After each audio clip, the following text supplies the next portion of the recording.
कक्षा 10वीं के सभी छात्र छात्राओं का मेरे YouTube channel your study guide by BS में अभिनंदन है, स्वागत है, बहुत बहुत वेलकम है। तो आज का जो टॉपिक है वो है वज्र गुणन विधि से। एक्सरसाइज 3.5 स्टार्ट करने से पहले वज्र गुणन विधि को समझना बहुत ज़रूरी है, क्योंकि अगला जो एक्सरसाइज आएगा वो वज्र गुणन विधि से ही प्रश्न रहेंगे।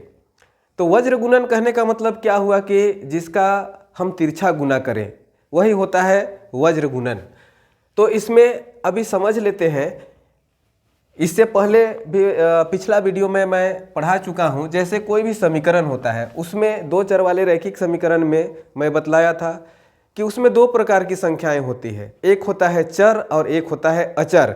इसके लिए मैं एक एग्जाम्पल लेता हूं। मान लेता हूं कि यहाँ 2x + 4y + 3 बराबर 0, 3x + 5y + 4 बराबर 0।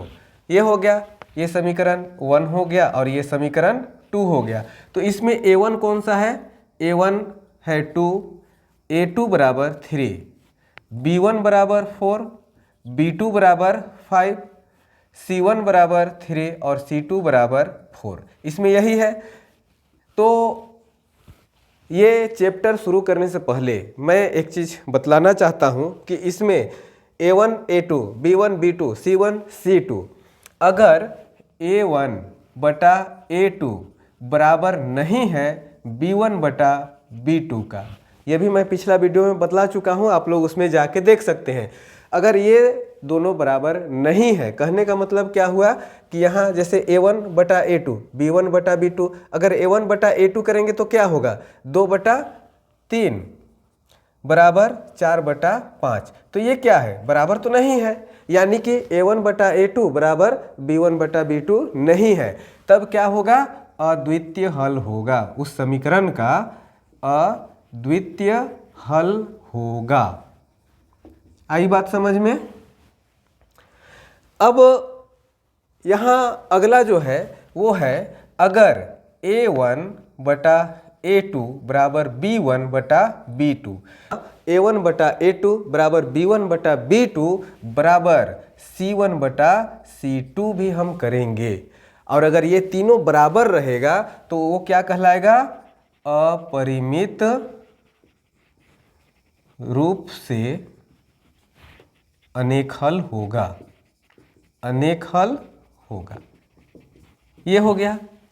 ये तो एक नंबर में हम देखें, ये दूसरा में देखें। और तीसरा में क्या होगा? a1 बटा a2 बराबर b1 बटा b2। कहने का मतलब क्या हुआ कि a1 बटा a2 बराबर b1 बटा b2 तो है, लेकिन c1 बटा c2 ये बराबर नहीं है। तब फिर उसको हम लोग क्या कहेंगे? उस युग्म का कोई हल नहीं होगा। आई बात समझ में? ये तीनों पॉइंट। तो ये तीनों पॉइंट जो है 3.5 चैप्टर जब पढ़ेंगे उसके लिए बहुत इम्पोर्टेंट है, क्योंकि याद रखना पड़ेगा इसे। उसमें अगर जैसे समीकरण है, अगर अद्वितीय हल है, अगर अद्वितीय हल आ जाता है तो फिर क्या करना होगा? वज्र गुणन विधि से उसे हल करना पड़ेगा। अब आते हैं वज्र गुणन विधि पर कि आखिर वज्र गुणन विधि होता क्या है। जैसे यहाँ हम देख रहे हैं a1 a2 b1 b2 c1 c2 लिए हैं। तो यहाँ पर एक चीज़ को याद रखना पड़ेगा हम लोगों को कि वज्र गुणन अगर पढ़ रहे हैं तो उसमें याद क्या रखना है, इसका एक मैं स्ट्रक्चर बना करके बतलाता हूँ। BC, ठीक है, BC AB, इसे याद रखना है। क्या क्या याद रखना है? BC AB, BC AB, ये हो गया BC AB, BC AB। अब इसमें और एक चीज क्या करना है? 1 2 1 2 1 2 1 2। ऊपर वाले में BC AB, BC AB, यहाँ 1 1 1 होगा, यहाँ 2 2 2 होगा। बस ये याद रखना है। अब वज्र गुणन विधि पहले मैं बतलाया हूँ कि वज्र का मतलब ही होता है तिरछा। अब B को गुना करेंगे किसके साथ में? C2 के साथ में। और B2 को किसके साथ गुना करेंगे? C1 के साथ में। C1 को किसके साथ गुना करेंगे? A2 के साथ में, C2 को किसके साथ गुना करेंगे, A1 के साथ में, A1 को किसके साथ गुना करेंगे, B2 के साथ में, B2 को किसके साथ गुना करेंगे, तो B1 के, A2 को किसके साथ गुना करेंगे, तो B1 के साथ में। आई बात समझ में। तो यही हो गया वज्र गुणन विधि का एक स्ट्रक्चर बना लिए।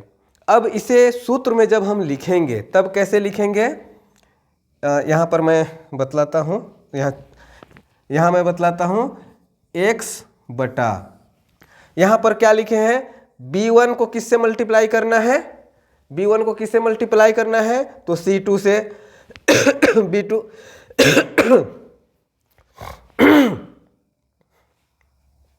B2 को किससे मल्टीप्लाई करना है, तो C1 से। आई बात समझ में। B1 को C2 से, तो इसी को लिखेंगे B1 C2 minus B2 C1, B2 C1, इसी से सूत्र भी बनेगा। ये हो गया बराबर, अब y बटा लिखेंगे, y बटा क्या लिखेंगे, यहाँ पर C1 को किसके साथ गुना कर रहे हैं, A2 से, यानी कि C1 A2 माइनस C2 को किसके साथ गुना कर रहे हैं, A1 के साथ, तो क्या लिखेंगे C2 A1। ये हो गया बराबर 1 बटा लिखेंगे, यहाँ पर A1 को किसके साथ गुना कर रहे हैं, B2 के साथ, तो लिखेंगे A1 B2 माइनस A2 को किसके साथ गुना कर रहे हैं, तो B1 के साथ में, A2 B1। ये हो गया, और यही इसका फॉर्मूला है यहाँ जो मैं बनाया, इसी से, यही फॉर्मूला से क्वेश्चन भी आगे बनेगा। तो ये हो गया वज्र गुणन विधि का एक स्ट्रक्चर हम कह सकते हैं, और इसी स्ट्रक्चर से यहाँ पर क्या किए हैं, फॉर्मूला बनाए हैं। अब अगर ये 1 2 2 1 1 2 2 1 इसमें अगर गड़बड़ी होता है तो उसके लिए भी एक आसान तरीका मैं बतला रहा हूँ। करना क्या है, x बटा, सिर्फ ये याद रखना है, BC BC, 1 2 अभी नहीं ध्यान देना है, BC BC, CA CA, AB AB, तो BC BC, CA CA, AB AB, है ना।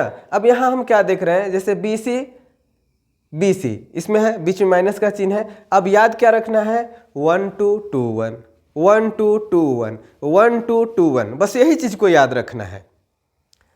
1 2 2 1 सब में है, यहाँ भी हम देख रहे हैं 1 2 2 1 1 2 2 1। ये याद करने का अपना अपना तरीका है, और ऐसे जैसे सुविधा आप लोगों को वैसे ही याद कर सकते हैं, इसमें कोई बड़ी बात नहीं है तो फॉर्मूला ही, जैसे भी याद करें, जो आप लोगों को इजी ट्रिक लगे उससे इसे याद कर सकते हैं। तो 3.5 पढ़ने के लिए हमें किन किन बातों को ध्यान में रखना है, अभी जैसा कि मैं बतलाया, एक तो है कि ये, एक नंबर में हमें ये याद रखना पड़ेगा, A1 बटा A2 बराबर नहीं है B1 बटा B2, तो वो क्या कहलाएगा, अद्वितीय हल कहलाएगा। A1 बटा A2 बराबर B1 बटा B2 बराबर C1 बटा C2 अगर है तो अपरिमित रूप से अनेक हल होगा।